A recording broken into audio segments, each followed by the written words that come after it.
Dito pa rin po tayo mga kaganang buhay sa Bantulinaw Livestock Auction Market. At ito po yung dispersal section ng ating mga kalabaw at baka. Actually, may tinatawaran na si Kabeng Roger sa pong kalabaw na for dispersal. Interesado ka sa for dispersal ng kalabaw, Kabiyahe? Wala naman. Tayo bibili pag nasa sukat. So, as usual mga kaganang buhay, dito pa rin po kami kung saan po lumalabas. Good morning! Naunahan mo pa kami dyan, ha? Walang pinapalit na rin, ma'am. Why? Yung tayo man kayo. Ayupan, ma'am. Oh, naunahan pa po kami ng mga antug-antugin sa bantay po dito. Bantay-bantay po kami ng mga lumalabas na mga hayop ng farmers. Kasi tingnan natin ang karisma ni Kabeng Roger sa mga farmers. Paniid lang tayo. Pulo paniid lang daw mga kaganang buhay. Welcome po ulit. Magmamasid tayo.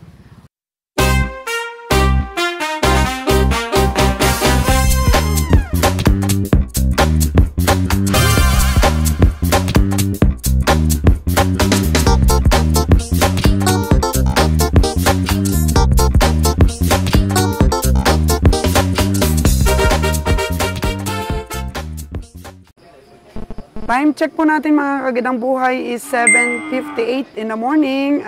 Dahil sa ambo ng panahon, halos si Kabeng Roger po ay umaantabay dito po sa favorite spot niya dito sa Bantulinaw kung saan po lumalabas ang mga hayop ng farmers. May nakita ka na ba, Kabeng Roger? Daming nakikita pero walang napupusuan. Meron tayo nakikita dito, ang dami oh. Kasal masid-masid tayo. Ayan talaga. Titingnan natin yung mga sukat na para patay. Kasi karamihan ngayon parang alagayan ito eh. Kaya tingin-tingin tayo. Kumpleto ba yung mga komprador ngayon? Sumobra, sumobra. Sumobra? So, uubra pa kaya yung strategy mo?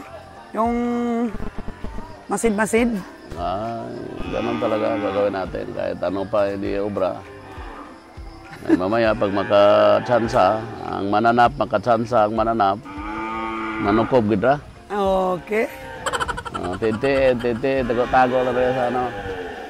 Kasi maulan po, madikado itong ulan na ito. Wala-wala, balik-balik. Welcome mga kagandang buhay. Nabasa dito pa rin kami, basa na sa Kabiyahe Isang maulang umaga po dito sa Bantulinaw Livestock Auction Market. At habang nagmamasid-masid si Kabeng Roger sa mga dumadating na mga hayop from farmers, tutukan po natin yung strategy niya ngayon. Uubra ba Kabiyahe? Medyo kumpleto ba ang komprador ngayon? Oo, kumpleto. Abang tayo, parang ahas na manunuklaw na natin. Yung kaibigan ko, pa-smile. Abang tayo. Abang daw siya, amigo! Parang ahas daw! Nahandang manuklaw! Abang-abang tayo, masid-masid tayo. Grabe, trespassing sila Sarado na yung gate. Pagpapasyahan.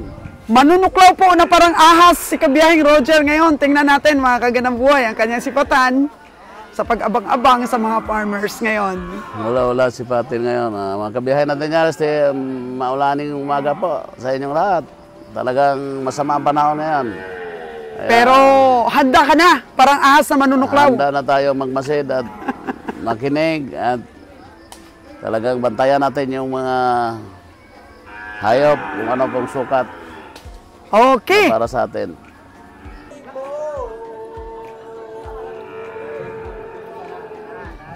May harana section po dito.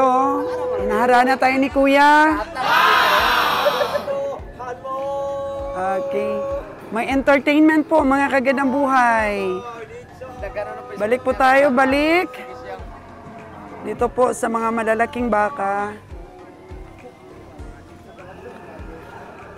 Mga alagain.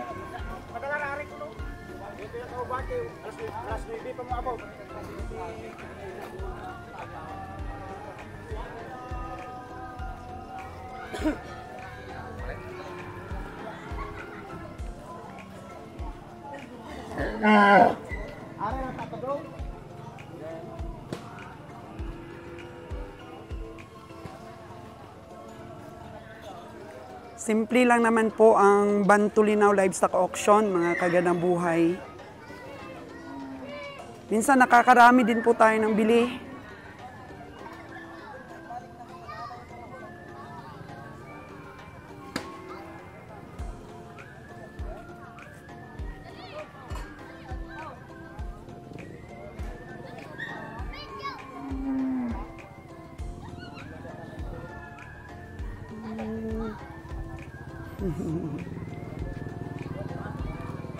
Sa Bakong po, napuntahan natin mga kagandang buhay, talagang bumaha ang mga baka doon.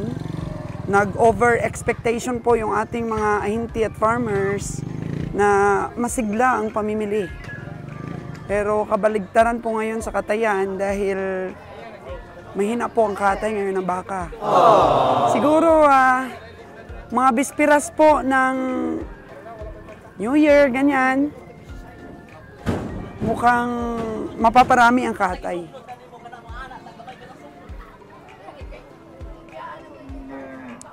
Sabi ni Kabeng Roger, napakahirap na pong bumili ngayon ng mga kalabaw. Mukhang naubos na ang mga kalabaw po. Oh no!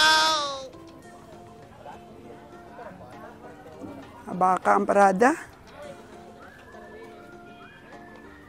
Ito, kalabaw. Kalabaw, magkano yan?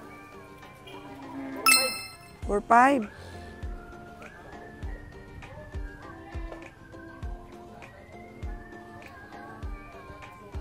Ba? Medyo mas malaki pa po ang nabili kong 3-5 sa Dawis, mga kagandang buhay. At kumita po tayo doon. Kumita po tayo doon sa nabili nating 35K sa Dawis. Yeah! So, Dawis po sana ngayon, mga kagandang buhay. Pero, di po tayo nakapunta. Bantulinaw lang daw po muna. Dahil kunti na lang talaga ang kulang ng ating mga hayop sa isang load. Kalabaw lang po sana ang kulang. Pero marami po talagang baka ang nagsisilabasan. Siguro mga kagandang buhay, magbibigay po tayo sa isang kaibigan din natin na tumawag sa atin sa Batangas. Yung una po nating tagakatay, si Sir Manny. Baka magbibigay po tayo sa kanya ng baka. Kasi humihingi siya ng ayuda, stocks, para po pang New Year na katay, mga kagandang buhay. So wala po tayong mabiling kalabaw. Sa baka po muna tayo mag-concentrate ngayon. Hatiin po natin kay Sir Junril at saka kay Sir Manny po ng Batangas lamang. Oo. Sa Batangas po na katay, medyo malapit at less po ang ating mga expenses. Kaya subukan po ulit natin kay Sir Manny dahil si Sir Manny po ang taga-katay din natin noon at siyempre prioritize natin si Sir Junril. Tapos yung nag-supply ng baka kay Sir Manny, nagpakatay na rin po kay Sir Junril. So ano natin, i-vice versa din po natin. Magpapakatay na rin po tayo kay Sir Manny kasi nga po tumawag po sa atin Sir Manny, humingi ng ayuda sa atin. So, yan po yung kaibigan natin. May kalabaw na nabili. Magkano bili mo niyan, Meg? Karga ka lang, Meg?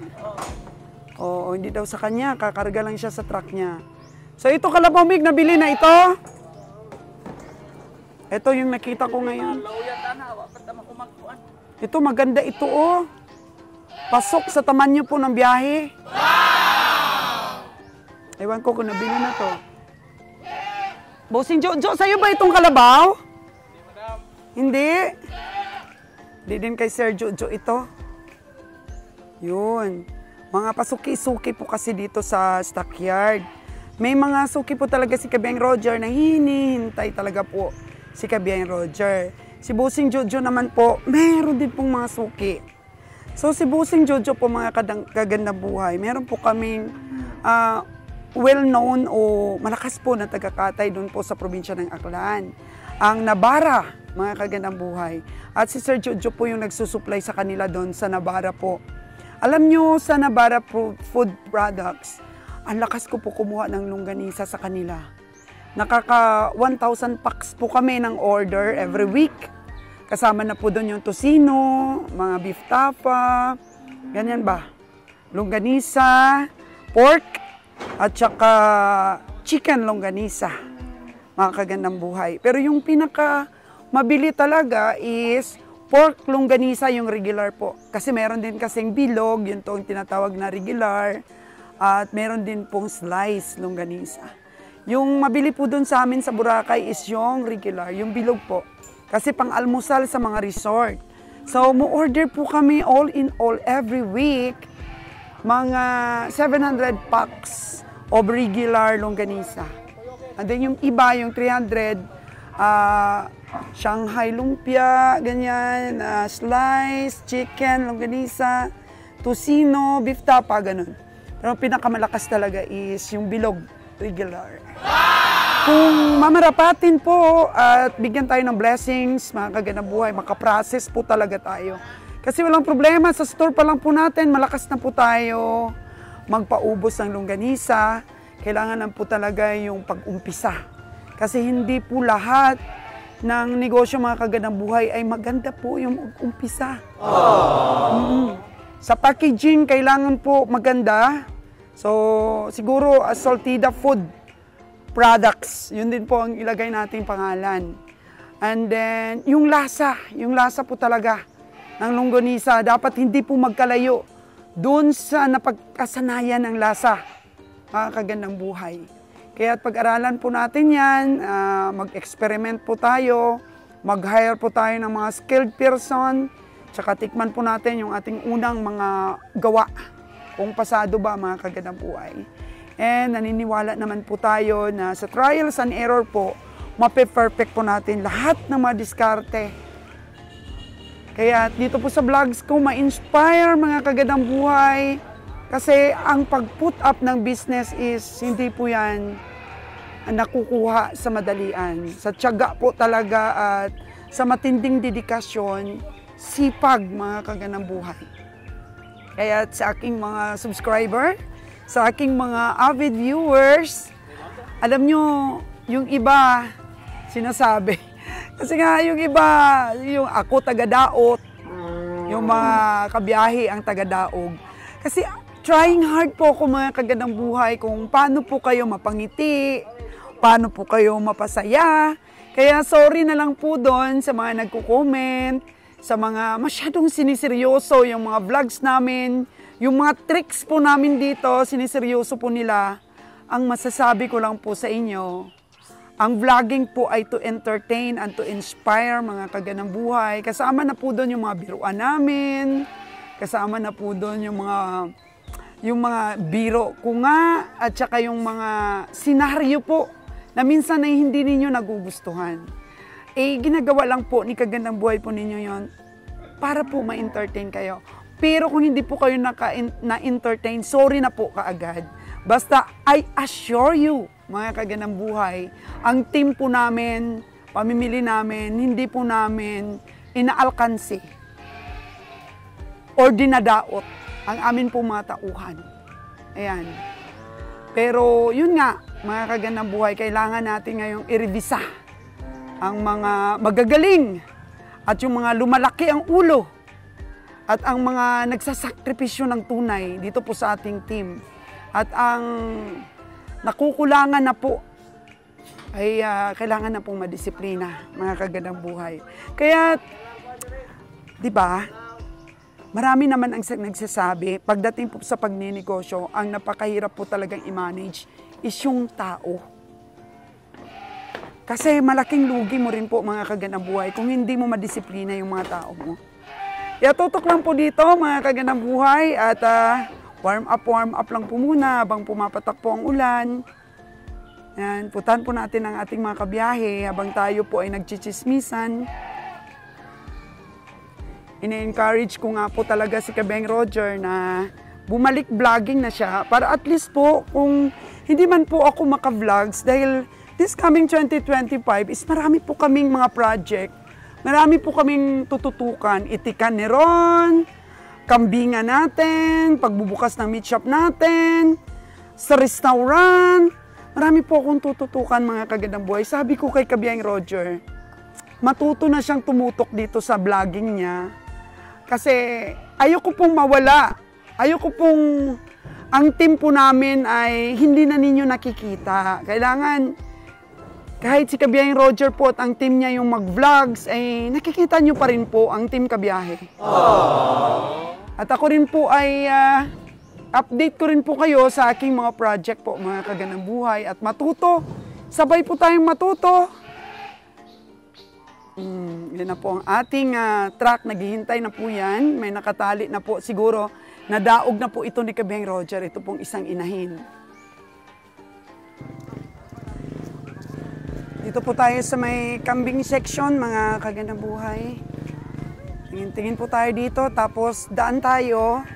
And then, ikot tayo doon sa spot po ng mga farmers. Hello, good morning. May nakay baka? Buntis na. Buntis na? Pangkatay lang sa amin. Kalabaw, wala? Wala? Kambing. Kambing, namili ka? Titingin-tingin nga ako ng kambing, baka may makita po ako magandang lahi. Oo. Tingin-tingin, sige. So, tiyaga lang po talaga dito sa stockyard, mga kagandang buhay. At least nakikilala na po nila tayo kung ano po yung mga binibili natin. Advantage na po yan, mga kagandang buhay. Kasi ang dami pong kumakausap sa atin dito sa stockyard. Ang sabi po nila, na-inspire daw sila. Mga OFW po na talagang nagre-reach out sa atin, nagsasabi, na-inspired sila sa mga grocery vlogs natin, sa mga bigasan vlogs. So, di daw nila sukat akalain na ganun daw po talaga katyaga ang inyong kagandang buhay. Kasi mga kagandang buhay, kailangan na talaga ang tiyaga sa negosyo. Pagkatapos, ang magandang pundasyon po, kasi galing po tayo sa hirap. Siyempre, ang mga tao pong galing sa hirap, talagang napaka-hardworking yan. Oo, sabi nila, Madam, di mo na kailangang pumunta sa stockyard kasi maganda naman ang iyong negosyo. Mga kagandang buhay, pumupunta po ako dito sa stockyard para po magsuporta sa kabiyahe natin, Kabiyang Roger. Tsaka, siyempre masaya rin po ako sa aking ginagawa. Hindi naman po ako mahilig dati sa hayop. Pero mga kagandang buhay, nabubos natin or napag-aaralan nating maging entresado sa hayop at saka nai-inspire din tayo sa ating mga farmers. Ganun lang talaga ang buhay. Hindi natin alam kung sino po yung nai-inspire natin. Kaya tinatrabaho ko po at ginagalingan lagi sa lahat ng antas ng aking mga ginagawa. Kasi kung marami ka pong empleyado, mga kagandang buhay, ikaw po yung role model nila. Kung paano ka po mag-handle sa kanila, kung paano mo po sila pakisamahan, paano mo po nasusolve yung mga problema, nagiging good model ka po nila. Kung paano ka magalit, kung paano ka makiusap sa kanila, mga kagandang buhay, ay sabi ko nga sa kanila, kung kayo din magkaroon ng negosyo, at least may mapupulot din ba sila, mga kagandang buhay sa'yo? At hindi sa lahat ng oras, sabi ko, nag-i-empleyo kayo. Kaya sana, sabi ko, yung income po ninyo ay inyong ipunin para po may umpisahan kayo. Kasi napakahirap yung wala kang umpisahan sa buhay. Yung iba naman po na mga ka-OFW, mga OFW natin, mga bagong bayani natin, kaya sila ng abroad para po may umpisahan lang sila. Kaya kung ikaw po ay siyempre, wala ka pang pamilya, yan po lagi kong pinapaalala. Kailangan mag-ipon. Mag-ipon po para may umpisahan. Kasi hindi naman lahat sa atin ay may lakas ng loob para pumunta po abroad o magtrabaho po sa ibang lugar. Kaya tipid, mga kagandang buhay, ipon, yun po ang key, mga kagandang buhay, para po makapag-umpisa tayo. Yung iba nga, nag-umpisa, 2 kambing lang. O, nag-umpisa ng tindahan, 1,000 lang. Kami, nasa 4,000. Kung gusto nyo pong mapanood ang aming journey, mga kagandang buhay, buhay kung paano namin napalago ang 4,000 pesos namin na puhunan. Puntahan nyo po ang second channel ko na hindi ko na po ngayon naaasikaso. Souls G Vlogs, Negosyo at iba pa. Nandyan po yung aking episode. Yung paano namin napalago ang 4K namin na puhunan. Mga kaganda buhay. At ma-inspire po. Hindi po yung nagmamayabang tayo. Kundi nagba-vlogs po tayo para ma-inspire po ang ating mga viewers. Kaya punta na tayo dito sa Kambing. Tingin-tingin lang po tayo mga kaganda buhay. And then, doon po tayo daan para matutukan natin yung pamimili ni Nalon at saka ni Kabiyahing Roger.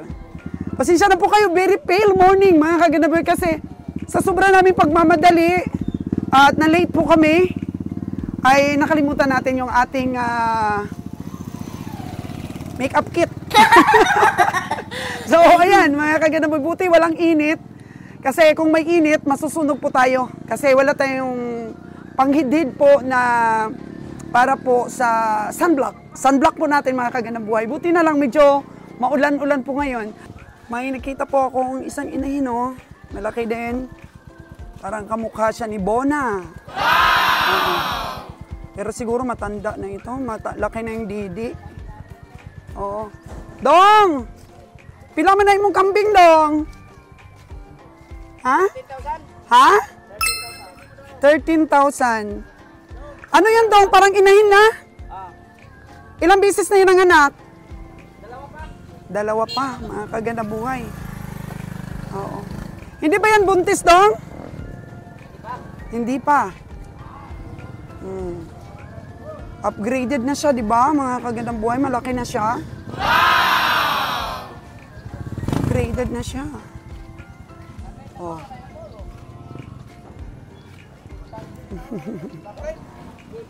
$3,000, mga kagandang buhay. $3,000.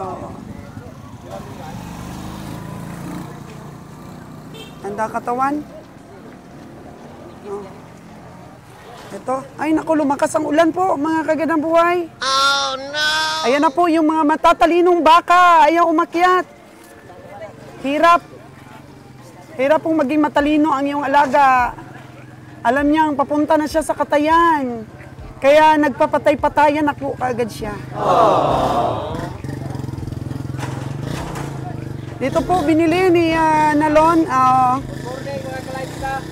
Good morning mga ka-livestock. Dito po binili ni Ron's Farm Official yung kambing niya. Namatay po yun.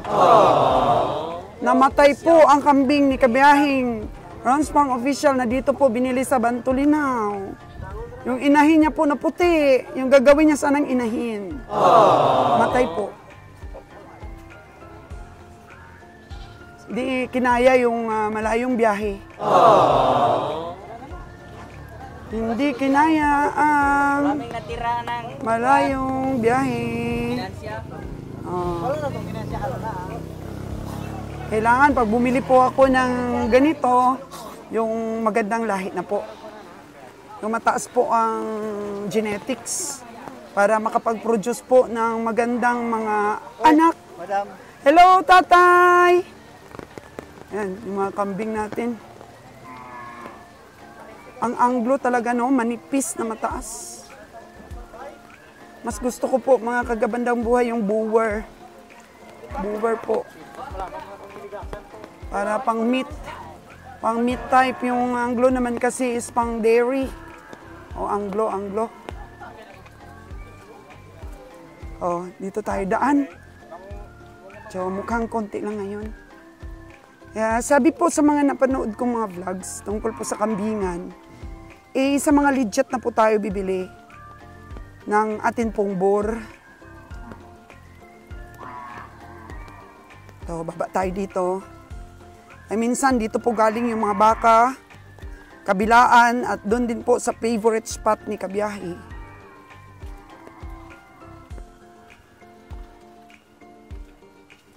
Salamat po talaga sa aking mga taga-subaybay ng vlogs. Oo, ang dami po rin. Sa aking pong subscriber na 73,000, dami din pong napanood lahat ang ating mga vlogs. pasensya na po kayo at kahit po nagtatagalog tayo, nandyan pa rin po talaga yung tunong Bisaya natin. Tunong Bisaya po yung ating Tagalog. Yun, medyo mahina nga dito ngayon ang hayop. Kasi oras po natin past 8 na.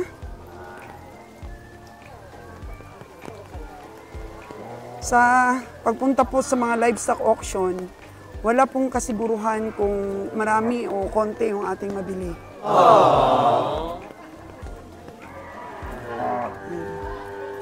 Maalagain natin, no? Oo. Ito, mukhang bagong walay pa to sa nanay. Dong, pila man na imong pila? Ang isa? Ang isa po ay 18.5. Oo. 14.5 po ito, medyo manipis-nipis. Bagong walay lang po, mga kagandang buhay. O, babae.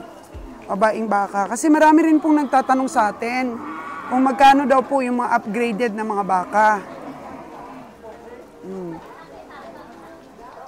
Pero maganda po kasi kung doon sa bakong bumili. Pili-pili ka lang mga kagandang buhay doon. Matsatsambahan mo po talaga yung mga magandang upgraded. Yung mataas na ba yung genetics?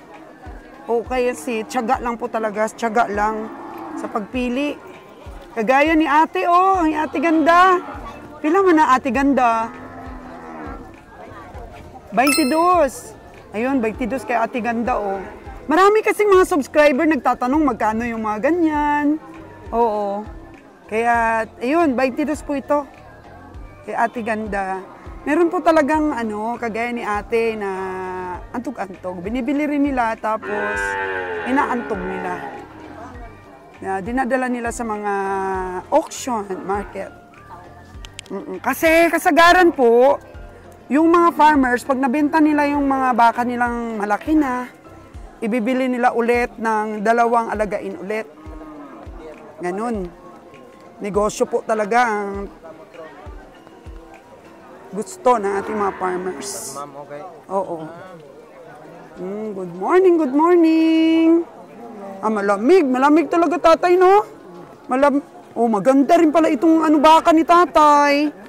Pila man na, tay? 33. Yan po, pero may asking price pa lang yun, mga kagandang buhay, Oo, yun. Yan po. Oo, 35 yung iba, no? Maganda rin yung nito ni tatay, 33. Yan, maganda na rin pong alagaan yan. Malalaki po ang paa. Upgraded na rin po. Oo. Ito kay Dudong, Aba, medyo mataas kay Dudong pero medyo payat, babae. Pila man na, Dong? 33 din kay Dudong. Tama yung sabi ni tatay, medyo maganda yung sa kanya, Tsaka sabi niya, mura na po yan. Sa iba, ganito po kalaki, 35. May alam na po talaga yung farmers natin. Pero kung bibilihin ko yan mga kagandang buhay, matatawaran pa yan. Oo. Kaya kung gusto po ninyo magpabili ng mga alagain, message lang po kay Kabiyahe. 0929-1522-836. Oo. Yun, lumalakas na po ang ulan. Oh, no! Ayun. Silong-silong sa puno ng kahoy ang ating mga kabiyahe, ang ating mga ka-farmers. Silong lang po muna, pero tayo po nakapayong po tayo dahil di kakayanin. Mababasa at lalamigin po tayo mga kagandang buhay. Alam mo, pangarap ko po talaga na makita balang araw na ang probinsya po namin ng Aklan ay may mga auction market din. Marami nga pong negosyante sa lugar namin mga kagandang buhay ang nagsasabi, kagandang buhay, pwede po ba gumawa ka ng mini auction market sa lugar mo para kaming taga-Katay ay sisipat sa mga baka mo? Marami pong puhunan yan, medyo malaki. At saka po ang pagkain natin. Hamo po, pag nakabili ako ng lupa na pwede nating taniman ng napier, ay magagawa siguro natin yan. Actually, marami pong nagre-request talaga sa atin na magkaroon tayo ng mini livestock auction market sa lugar po namin, sa Aklan. Kasi kulang daw po dun ang mga pangkatay na mga baka. At medium sizes lang po ang kanilang gusto, mga kagandang buhay. Oo, mga medium sizes lang. Kaya siguro maabot natin yan. Hindi sa ngayon, dahan-dahan lang po mga kagandang buhay. Maabot natin yung Soltida Mini Livestock Auction Market po sa probinsya ng Aklan. Yeah! Oo. Wala pa po tayong ganun kalaking puhunan, mga kagandang buhay. Kaya pangarapin lang po muna natin. Wala namang masama kung mangarap po tayo, di ba? Kasi yung sabi nga, kung ano po yung dinadalang taon natin, nanganganak po talaga tayo. Kaya ganun po sa pangarap. Mangarap lang po tayo at matutupad natin yan. In due time. Kung sa taon, 9 months natin pinagbubuntis eh. Kaya, dahan-dahan lang po sa ating mga pangarap. Ang kaya lang po natin maabot. Yan lang po muna. Mukhang di na natin nakikita yung ating mga kabiyahe ah. Nakapaglibot na po tayo. Oh no! Sabi nila, mga kagandang buhay, hindi ka ba napapagod sa kakangawa? Hinihika rin po mga kagandang buhay. Pero sanay na po tayo niyan na nagsasalita during the time na nagtatrabaho tayo sa radyo. Dapat po, talent po talaga yun. Yung hindi ka po mauubusan ng sasabihin. Ikaw nga po, subukan mo na magsalita ng 1 oras ng tuloy-tuloy. Oo, kung wala ka pong talent magsalita, kaya mo ba yon? Kaya, kudos din po sa mga kagaya kong madada. At least po mga kagandang buhay na pagpipirahan natin yung mga sinasabi natin, di ba boss? Oo, ang convincing power natin, nako, ang taas ng level. Kailangan talaga ng isang negosyante yan, boss, di ba? Oo, hindi namamatay o pumapanglaw ang ating convincing power. Convince sila. Ng buhay. At nakikita na natin si Kabiyahe Roger. Kabiyahe, may buhay na mano ka na ba? Oh, ang hina mo naman. Di ka pa nakabili? Si Nalon po. Ayun. Nalon! Bakit nakaupo ka na lang dyan? Meron ka ng isa? Mahataw po si Nalon. Ini-inspire natin yan na ibalik ang sigla ng pamimili. Yeah! Oo. Diba, talent po yun, mga kagandang buhay. Dadada at dadada po tayo, pero gumagawa po tayo ng pera. Lugi po kayo sa mga vlogs namin kung di po kayo ma-entertain. Kasi masyado niyong dinidibdib yung mga tricks namin dito. Kung nagbibiruan po kami, nagiging kontrabida po ako. Alam nyo ba, yung pagkakontrabida ko, hindi ko yun nilalapat, mga kagandang buhay. Nasa sipatador pa rin ang desisyon kung hindi sila padadala sa aking pong pagdaot sa mga hayop po na sinisipat nila. Kasi kung may matibay po silang pundasyon sa tingin ng kanilang binibili, kahit 10 pa po ang magsabi sa kanila na lugi sila dyan, kung may pagtingin po talaga sila sa karkas, mga kagandang buhay, wala pong makakapigil sa kanila. May laya po sila dito, mga kagandang buhay. Mahal natin yan ang ating mga sipatador. Marami din po tayong talagang binubulay-bulay, mga kagandang buhay, sa pag-manage po ng tao. Kaya nakikita ninyo ay ang panlabas lamang na kaanyuan ng aming samahan. Pero, ang kailaliman po, mga kagandang buhay, kung paano po tayo maging loyal sa ating mga tao, sa araw-araw po namin pagsasama, hindi naman ninyo nakikita. At saka dito, kung close ako sa mga tao namin, hindi mo naman kaya pong i-vlog yan kung ito po ay balat kayo lamang. Hindi po magiging successive ang pakikipag-usap natin sa kanila, pakikipag-deal.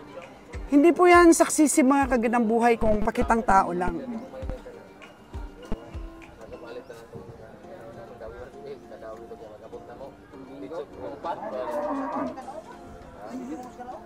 Chika-chika lang po muna ha. Kasi... Oh, maulan. Steve! Naku si Steve, oh, ang dami ng pera. Hindi na yata kaya, oh. Eh, bigyan mo naman kami. Ambunan mo naman kami. Sa negosyante po si Steve. Oo, hiram lang daw siya ng pera sa kaibigan mo. Oh, grabe naman si Steve na to. Pamatay punjay rin ang kanyang diskarte.